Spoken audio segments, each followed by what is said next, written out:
Hello, welcome back to another episode of One of Us is Talking. I am here with Molly Nussbaum, and I'm so excited to have her on the show today. How are you today, Molly? I'm great. How are you? I'm good. Thank you so much. One of Us is Lying. I think it's such a complex show, and I think it is very different from a lot of what we see on TV today. So, how does this show differ from any project that you've worked on before? That's a great question. I've worked on a lot of things that are adapted from books, and I think adaptations are a tricky thing, right? Especially if you're a huge fan of the book, expectations of what it's going to be like on the screen are always there. And I think what I loved about this that felt very different from other adaptations that I've worked on is in the first season, the book gave us like a perfect roadmap. Like we really didn't want to change a lot. Certain things with any adaptation need to change from book to screen, right? With a book, you can be very internal with a character. You don't have to look at their face and wonder what they're thinking. You can just type in the book, this is what they are thinking and feeling at this time. It needs to be more visual and dynamic. Also, when you're creating a mystery, there's so many great ensemble mystery television shows on right now. So we wanted to make sure it felt different, it felt dynamic. But also, even though the book series obviously goes on, it does not continue with the same characters, at least in a linear fashion. Mhm. Um, we knew that we wanted to have multiple seasons of the show and follow these characters for multiple seasons, which is one of the reasons we sort of changed the ending, because we wanted to make sure that we could follow our murder club going forward. So that was one of the trickier needles to thread, especially because we were all fans of the book and came in the first few weeks. We all had like our own copies that were all noted up and had like post-it notes in them, like a bunch of book club nerds. And it's like, how do we find or how do we maximize the moments we love from the book, but make sure that they make sense in this different media? And how do we set up these characters to tell ongoing stories that depart from the book? And obviously, we go in some very different directions, especially in season two, which is necessary because we want to tell an ongoing story and we love the world and the characters that were set up, but we want to go somewhere else. And it's a lot of trust in the fans that also, most people who love the show loved the book too. And it's been really gratifying to hear people say, you know what, they're two different animals and I love them both, but they're very different. I think they have a lot of spiritual similarities, but making sure that it felt like its own thing was tricky while honoring the great source material that it came from. Yeah, definitely. I read the book first, so I started as a fan of the book, and then when the TV show came out, that's how I got into it all. But I do have to say that's one of the things I like most, and I know fans do too. They're two separate kind of things now. So you can kind of read the book and enjoy, or the books and enjoy that sense of it, but then you also have this world that is expanded on. And I feel like that's so important to the show. Oh, well, thank you. And that's such a good way of putting it. I mean, I always joke with the other writers that we're essentially getting paid to do fan fiction because we're all huge fans of the book and the characters in this world. And especially in season two, we really try to honor where that all came from while also saying, hey, we want to do something a little different, especially because I read the book when it first came out, which is what, 6 years ago now, almost seven. Yeah. I'm older and slightly wiser and different, and I know our audience is too. And I think we want to answer for that and make sure that um, we're getting a little more complex, a little more messy, a little more um, real life. I guess that sounds so vague, but the book does its version so well. We had to kind of find our own lane. Yeah, no, definitely. And I mean, these characters, all of them, again, so complex and there's so much to each one. Is there a character from One of Us is Lying that you find the hardest to write for? Ooh, I actually find this is a little lame. I find all the adult characters kind of hard to write for, particularly Detective Wheeler, because, you know, she has such an important role in the mystery engine of the show, but she's not who the show is about, right? Like, one of our writers, Anthony, always says, when we're pitching in the room, he's like, no parent scenes. I don't want scenes with parents in them or adults. Like, Anthony's very pro kid, anti adult. But it is tricky, right? Like, we need someone who speaks for this sort of like real world solving this case and is an antagonist and an obstacle for our characters that's interesting and dynamic in their own right, but we also don't want to spend too much time with them. So I always find that to be like a very tricky needle to thread. And luckily, we have a wonderfully talented actor playing that role who can do so much with just a look or a few Right. lines. I always feel a little daunted when I have to write a Wheeler scene. Yeah, and I can see that because she's so important in the show, like you said, but then it's kind of hard because, like, where do you place her in terms and not take too much screen time away from the main characters, but she's so crucial to their Yeah, story. but you can't that's exactly right. And the truth is, like, I don't know that fans would be thrilled to have like a whole episode where we're going through Wheeler's day and like her side of the equation. But if you don't want it to be repetitive, right? Like, she's always coming up to people and being like, I know you did something, but I can't prove it yet. But you can't do that every time because that becomes one note, or it could get sort of like cartoonish and arch. And so, like I said, we're so lucky to have such a talented actor in that role because that could go wrong quickly. And it's something in the writers room where we're always careful to modulate. Yeah, definitely. And I mean, all these characters, we love them so much, and we all have so many favorite scenes. But I have to say, one of my favorite is from season 2, episode 7, when Nate and Bronwyn are on the stairs, and Bronwyn says, this isn't fighting, this is figuring it out. That has been like one of my all-time favorite scenes of the season. Oh, that makes me so happy. I do have to know, how did that come to be? Like that Well, whole it makes me so happy for you to say that because that scene almost didn't make the episode. heartbroken. I I would have been heartbroken too. Actually, when I saw the first cut of the episode, that scene wasn't in it. It was cut for time. And I remember Erica called me, our showrunner, and she was like, "Hey, before you watch it, don't freak out. That scene's not in there," because she and I talked about that scene a lot. And we took it out because we felt like it was slowing things down. So much is happening at the end of that episode. But I felt like for their relationship, it's such an important scene. So your question was, how did that scene come about? I mean, I feel like at this point in the season, it's so great because Bronwyn and Nate, they're finally together. Things seem like they're going well, but obviously things are not going great in their life, like murder craziness wise. And we just want to keep alive that just because these two are together doesn't mean everything's perfect, right? They're still very different people. They have very different lives for so many reasons. It seems like they shouldn't be together. But we also didn't want to make it just constantly like push pull for no reason. We wanted it to feel messy and complicated in a way that also felt real and emotional.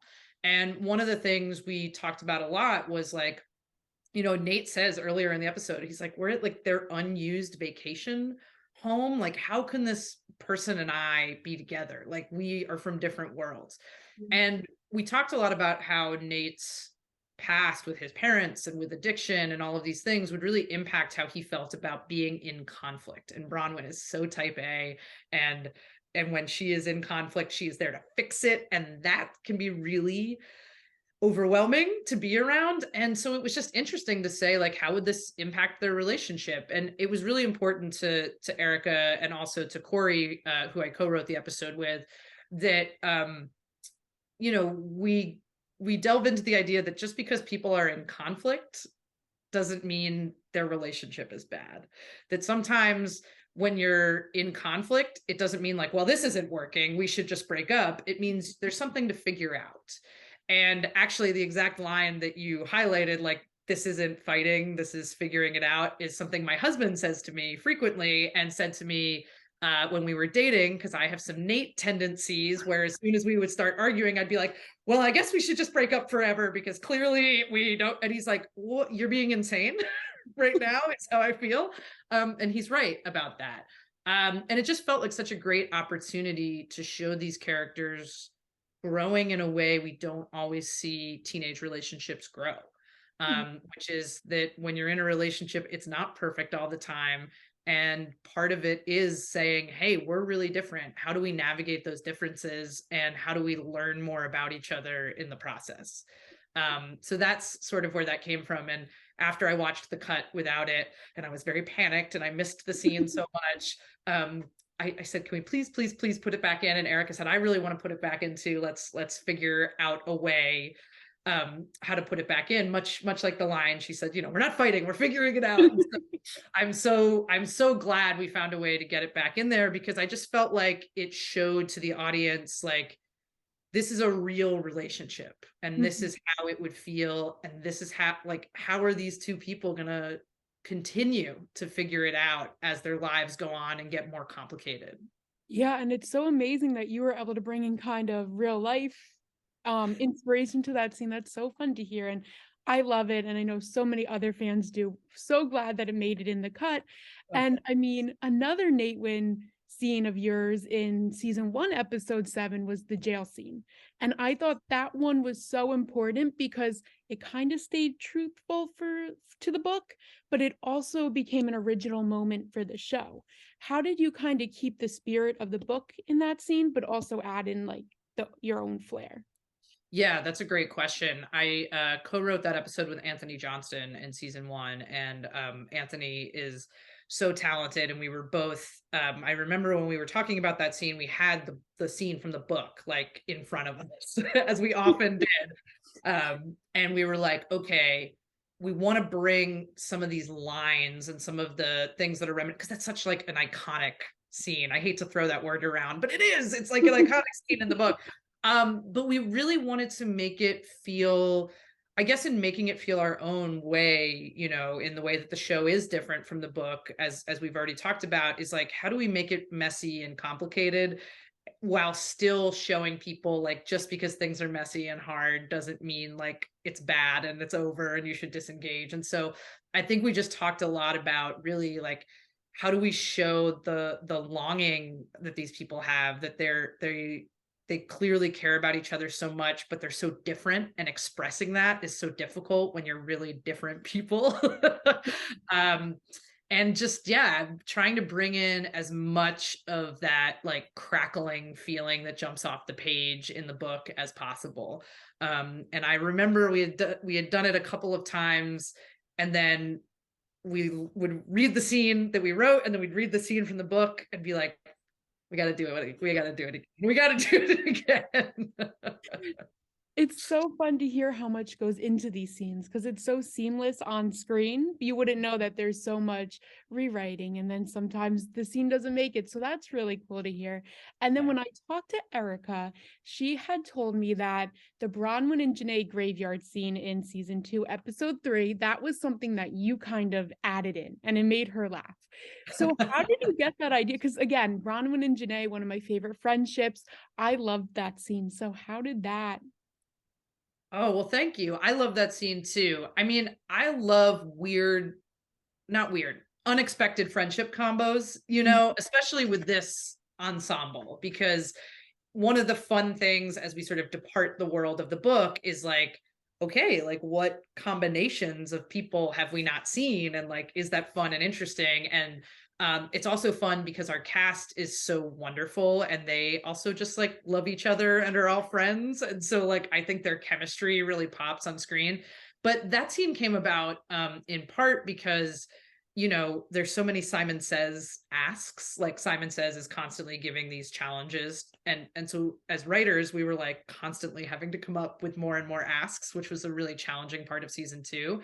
And so when we were really digging into like, what would be torture for Janae? Like, what feels different from all the other asks, but super, super specific of like, if you wanted to make this character miserable, we thought about taking it back to Simon. And the graveyard scene, I don't really remember exactly where it came from. I just thought, we don't often get to see these two characters together. And when we do, they're usually like fighting in an ensemble scene, like they're the two strongest voices in the room with the whole murder club together. And I thought, to see Janae in a moment where they're really vulnerable, and that kind of bursts Bronwyn's bubble of like, oh God, that's right. This person has experienced an enormous loss. And I am just thinking about like the Simon Says of it all. Just felt like something really different and something we hadn't seen before. And I don't know, just something really fun. I also was thinking about just again to real life inspirations. There was like a graveyard across the street from my high school that I went to. And so like a lot of emo conversations happened in my high school time there. And so I was like, want to bring some of that vibe into this. And I just think writing for Janae is one of my favorite characters to write for. And it's in a big part of that is because Jess is such a talented actor and it's so fun to write for them. Um, but yeah, I just love putting characters together that we haven't seen before and giving them moments that maybe they don't expect from each other. Yeah, no, definitely. And I think it's so true. Like Janae had that loss of Simon, and Bronwyn experienced it too, but in a whole different way because Exactly. it wasn't someone Bronwyn was close to. So I think that was really important. And we talk about these characters who we've never really seen together. So that kind of brings up the topic of Janae and Maeve. And Yeah. they had that scene in season 1, episode 2, and it's at the funeral. And I think when I had watched it the first time, I never expected for that to turn into a romantic storyline because the books never went that way. And was that planned? Was that something you knew when you wrote that scene that they would become? Not when we first wrote it or pitched it. No, it wasn't like, oh, we should put this scene here because we're setting up a romantic entanglement. It was more in the moment of writing that scene, excuse me, like these are the like two people kind of on a desert island, right? Like they're the only people that genuinely cared about Simon, that genuinely had a friendship and a relationship with this person, and they don't have anyone to share that with right now. And what a lonely feeling it is to be at this memorial and feel like nobody's there for the person you knew, or that no one knew the person that you cared about so much, but that these two have never really met in a way, or have never had a chance to connect. Like Simon was their only connective tissue. And um as the season went on and we were breaking more story, we thought, that is something that would really connect these two, that would give them an unexpected thing to share in. And maybe they don't have anyone else they can be vulnerable with or reminisce about Simon with in a positive way. Also, they're both shit stirrers, they're both like kind of have a bit of an edge to them and are troublemakers and adventurous. And I think whenever we talked about Maeve, especially in the first season, two things that come up a lot that really influence that character are, one, Maeve hates being left out and hates like not feeling taken seriously or included. And two, like this is a character who's survived cancer and has a very different outlook on life and embracing opportunity and challenges and everything that, maybe in high school, a lot of people get overly fixated in or stuck in your head about. And we just felt like Maeve was someone who embraced, like just said yes to things more. So it wasn't something we had in mind when we first wrote that scene, but I do know that, while we were breaking the season, we kept kind of coming back to that pairing and being like, I don't know, maybe. And then we, as we were filming, it was like, oh my God, they have such great chemistry. We have to. I think it's interesting because Simon brought them together, but it's also something that kind of pushes them away in season 2 more. So that's something it was fun to see that kind of explored. And I know Maeve and Janae are such a fan favorite couple. They're right up there with Natewyn. So it's really fun to see that happen. Yeah, And absolutely. I think you might have had one of the most difficult scenes because you had to write the big scenes with FJ and Nate. Mm. I feel like that must have been kind of nerve-wracking, especially you didn't know what the fans were going to react with. It was so set with Nate and Bronwyn. So what was it like going into that?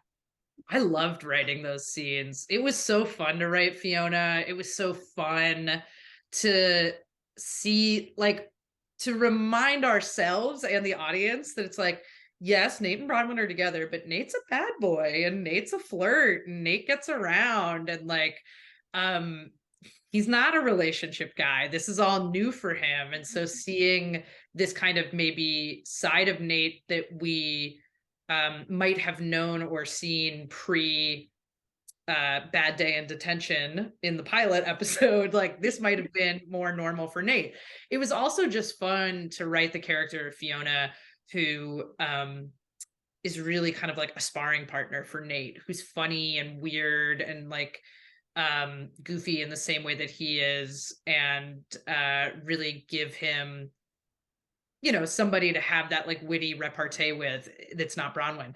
Also, it's a little bit mean to say this, but like we love writing scenes that make the fans a little anxious because like we love stirring up drama with the fans, because we know we're like, ooh, they're gonna hate this, but they're gonna love it, but they're gonna hate it. And you know, we're fans too, so it's like it's the same thing with the scenes with Evan in a way in season one. It's like I I am pro Natewyn always. And so I was like, no, we don't need Evan. Get him out of here. I don't want him. But then like I also love it because I love the push and the pull of it. That's what And it's just like with Fiona, it's like, oh, is this like a road not taken? Like, you know, she just symbolizes like a different kind of Nate. That's what makes it so fun too. I remember the day we all found out about, I guess, Dora Lynn's casting was announced, and it was like gonna cause complications for Nate and Bronwyn.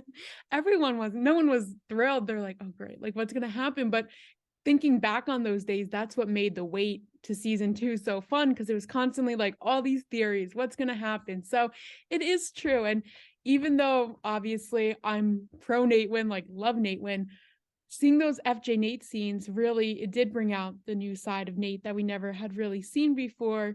And it's true, he was with Bronwyn, and one was a dare, but one time wasn't. So kind of seeing that happen was interesting. I really liked it. And It is. And, like my mom is a big Natewyn fan, and so she got pretty annoyed with me when he kissed her on a non-dare scenario. Like, why would you do that? And I was like, Mom, remember, complications are what make for fun television.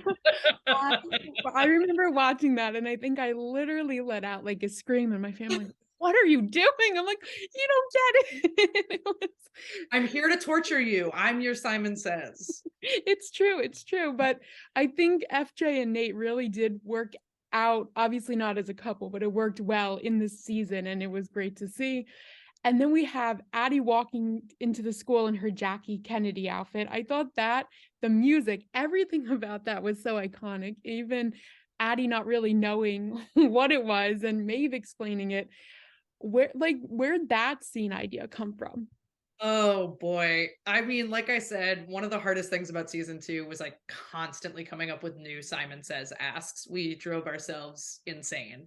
And one of the reasons that made it so hard is like we don't want them to all feel the same. We want them to feel different. We want them to feel really specific to our characters. And so that ask for Addie changed several times. And I remember um feeling really frustrated at that point in the process because I was like, what am I going to put in here? I'm so sick of coming up with new things. And so whenever I get frustrated like that, I try to step back and be like, what is happening for this character right now? One of the things I love about this show is we always come back to character as much as possible. It's very plotty, but it's about these people. Mm-hmm. And the way I would torture Addie if I was Fiona in this is like, I would recognize she hates being the center of attention right now. You know, we see she hates that everyone's talking about her, and with Jake, that either people think she's really upset and broken, like her mom, and like, who comes to see her? Is it Keely comes to see her. Like Keely's like really worried about her, but also people at school like Vanessa are like suspicious of her, and Cole thinks that she knows more than she's letting on, and so she just like wants to disappear. So what's the worst thing that could happen to Addie? Being in the spotlight.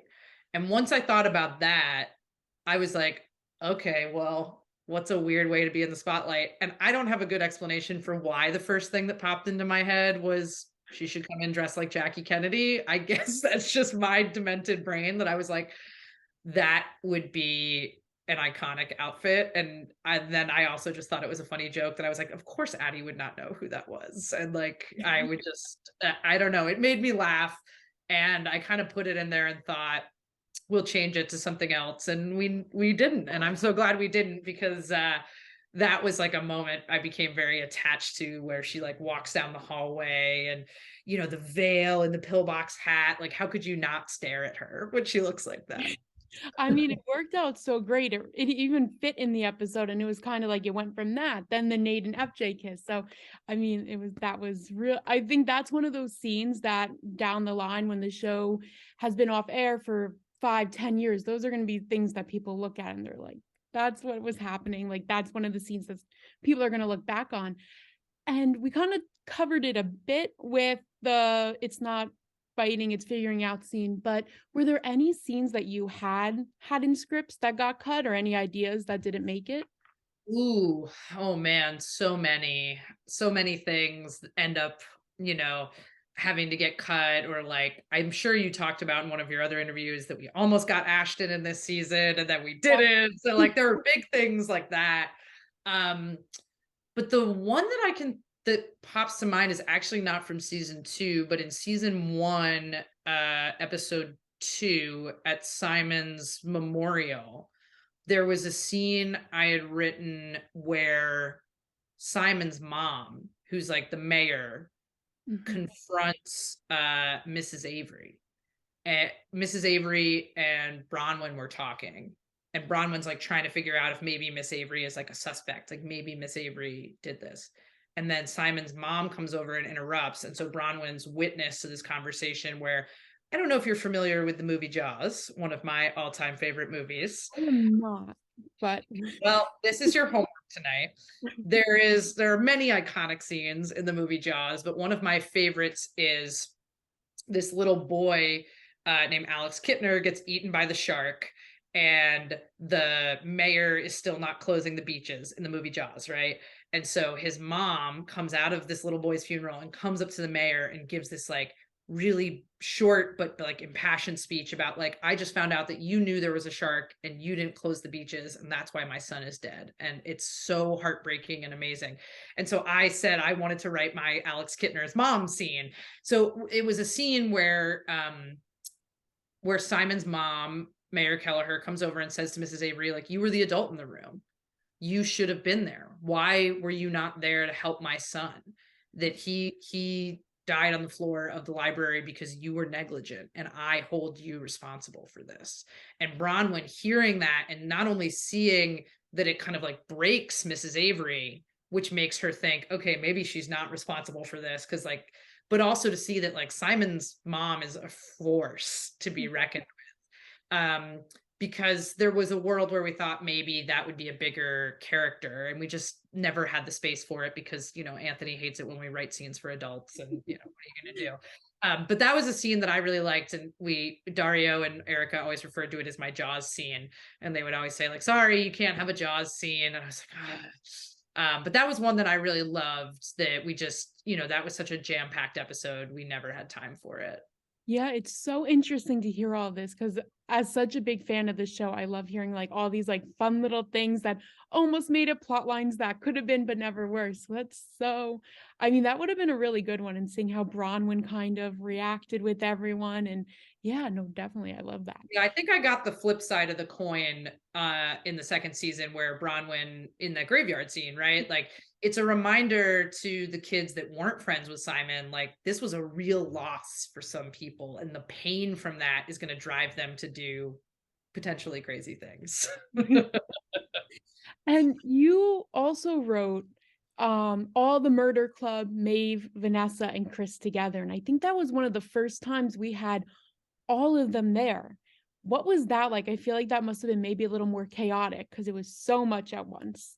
It was insanely chaotic. That's in episode 7, which I co-wrote with Corey. And Corey is such a talented writer and so good at making sure everyone's voices feel distinct. But it was a moment that we were so excited to write, because it's like, the whole team is together. Like, this is so exciting. The hardest thing in big scenes like that is balance. Like, how do you make sure that you're hearing from everyone, but that you're not like getting confused because you're whipping around so much. It was also fun because how does the group dynamic shift with these new ingredients added, and what does that do for everyone? But yeah, it was insanely chaotic, and I think like the first draft of that scene was probably like 8 pages when it needed to be 3 because it was just like so many people are talking and you want to give everybody a fun moment, a fun line, and like there's just not enough time. It would have been a 3-hour episode if we were left to our own devices. Yes, and I think you did see those dynamics shift because you kind of saw Bronwyn start to get more annoyed, and then Maeve showed up, and Janae and Maeve weren't getting along well all the time. So that really did happen, and it was great to see everyone together. That was, I know, another fan moment that we all loved. So that was awesome to see. And I mean, all of your episodes, phenomenal. I love them. Some great moments. Do you have any advice for anyone who's looking to go into screenwriting or even the entertainment industry in general? Oh gosh. Yeah, I think from just a creative standpoint, like um watch everything you can, not just TV. I am actually a bad TV writer, I guess, in that sense. I watch way more movies than I do television. I love going to the theater. I listen to a ton of podcasts and music. I read constantly. Sorry, there's like a weird bug in here. Good. It's freaking me out. Just, I think the more you feed your brain, uh, the more interesting your creative output gets. And so that means embracing as many experiences as possible, whether it means taking a long walk and leaving your headphones at home so you can just like experience what's going on, or watching a really old movie that you're pretty sure you're going to hate just to see if there's something in it that you can find that's exciting, that sparks something for you. And I think from a more practical standpoint, if you want to be in the entertainment industry, if you want to be a writer, cultivate um, a creative community for yourself. Find other writers, not just people that you think could give you a job one day, but people that are sort of coming up with you. When I was an assistant just out of college, like I was friends with lots of other assistants, and that's how I actually got my first manager and agent. That was how I got jobs. But they were also people that like read my scripts and gave me notes, and we cheered each other on and commiserated together. Um, and I think more generally, just if you can be process oriented, fall in love with the process, not the results. If you're chasing the results, I think you will be frustrated a lot. Great advice because everyone focuses on that end result instead of like what you have to put into it. So that's great to hear. And before we go, I have to ask you, is that the tiger from That episode is. 7? This is the talking tiger. This is Corey named him Ho Exotic because, Tiger King, Joe Exotic. And our other EP, Jan Oxenberg, brought him back from New Zealand for me. And now Oh, he lives here in wow. my house. And That's so cool. all the writers were over here on Friday and we brought him out. It was like episode 7. Except he didn't get destroyed. I love that. The talking tiger again, such a great moment. I think that was really Well, that's a real pulled from real life. Corey, who I co-wrote the episode with, did Teach for America when he was right out of college, oh my and goodness. they would use restorative circles and things like that in difficult situations when he was teaching. And I said, like, what if you were Chris? Like, what would you call like a talking stick or whatever? And he was like, give him a stuffed animal, and I don't know, the talking tiger. And I'm really Yeah. so exotic. That's so great. Oh my goodness. Well, Molly, thank you so much. This was such an exciting episode, and thank you for all the information from One of Us is Lying. Oh, it's my pleasure. Thank you. I'm so glad to be on this, and thank you for having me. Thank you so much.